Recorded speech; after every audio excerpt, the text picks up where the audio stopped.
Bonsoir, chères dames, chers messieurs, chères demoiselles. Ça, c'est une très belle nouvelle. En début d'année, nous avons vu des grandes annonces entre la partie russe et la partie malienne pour la construction, n'est-ce pas, d'une centrale civile nucléaire afin de répondre considérablement à la demande d'énergie du peuple malien, mais aussi de ravitailler les sociétés privées sur place au Mali pour naturellement la création de l'emploi. Et aujourd'hui, mesdames et messieurs, la ministre de l'énergie malienne en Russie et le géant Rosatom viennent de signer une feuille de route officielle, chères dames, chers messieurs, chères demoiselles. C'est une nouvelle excellente pour le Mali et pour l'Afrique. Donc partagez la vidéo dans tous les groupes possibles et abonnez-vous sur la page, activez la cloche de notification pour ne plus rater mes vidéos, c'est très important. Nucléaire civil. Le Mali et Rosatom signent une feuille de route. Chères dames, chers messieurs, chères demoiselles. La signature a eu lieu dans le cadre du Forum industriel nucléaire Atomexpo 2024 à Cyrus, dans le sud de la Russie. Mesdames et messieurs, écoutez très bien.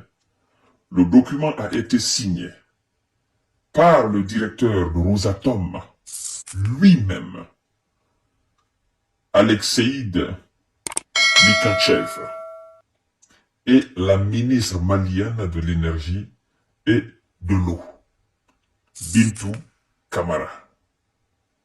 Alors, organisé à Cyrus sur le littoral russe de la mer Noire, le forum Atomexpo 2024 rassemble des émissaires de 75 pays, soit 4500 personnes au total, ceux qui participaient au forum. Le Burkina Faso, naturellement, le Burkina ne peut pas manquer cela. Le Mali, évidemment, la ministre est là pour preuve. Le Niger, naturellement aussi. L'Irak, bien évidemment, d'accord. Y participe pour la première fois cette année. Alors, mesdames et messieurs, vous savez, la construction d'une centrale nucléaire civile dans un pays est quelque chose d'excellent. Surtout dans un pays comme le Mali, dans un pays africain, est quelque chose d'excellent. Il y a longtemps, nous avons demandé cela. Parce que vous savez, un pays qui se veut du respect du droit et du respect de la considération du droit, dépendre chaque fois énergétiquement des autres pays, en réalité, c'est pas une bonne image. Vous comprenez?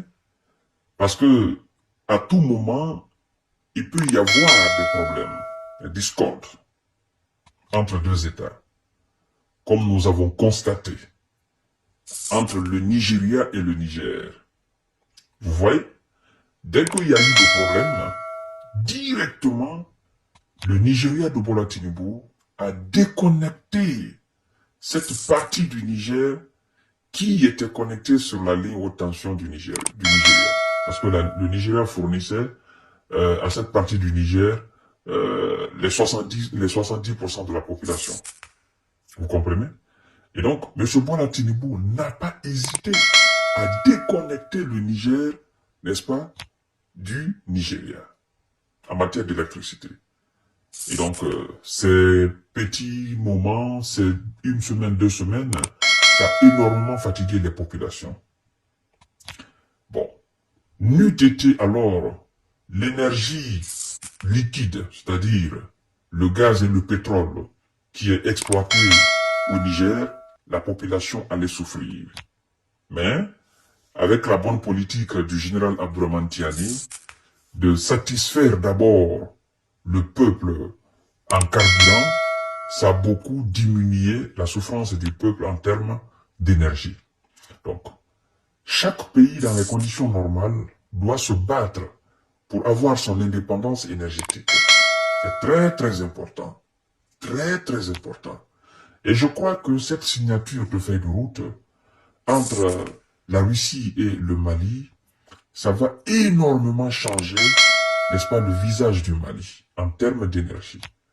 Vous savez, il y a eu des polémiques entre la Côte d'Ivoire et le Mali en termes d'énergie. Voilà, c'est pas joli au fait. C'est pourquoi moi je félicite et j'encourage les autorités maliennes à s'investir davantage, n'est-ce pas, à prendre à bras le corps, n'est-ce pas, cette coopération dans la construction de cette centrale civile nucléaire, afin que les travaux commencent rapidement et pouvoir répondre aux besoins du peuple. Vous savez, nous sommes dans un monde aujourd'hui qui ne peut pas marcher sans électricité. Le monde est aujourd'hui branché à l'électricité. Tout ce que nous faisons est lié à l'énergie.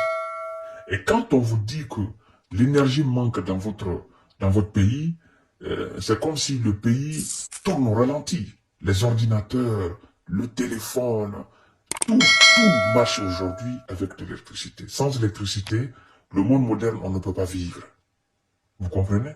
Donc, encourageons les autorités maliennes à vraiment mettre de l'énergie là-dedans, afin que cette centrale nucléaire civile puisse maintenant avoir jour au Mali. À partir du moment où les feuilles de route sont signées, les deux parties sont d'accord, qu'on entame la procédure de construction de cette centrale.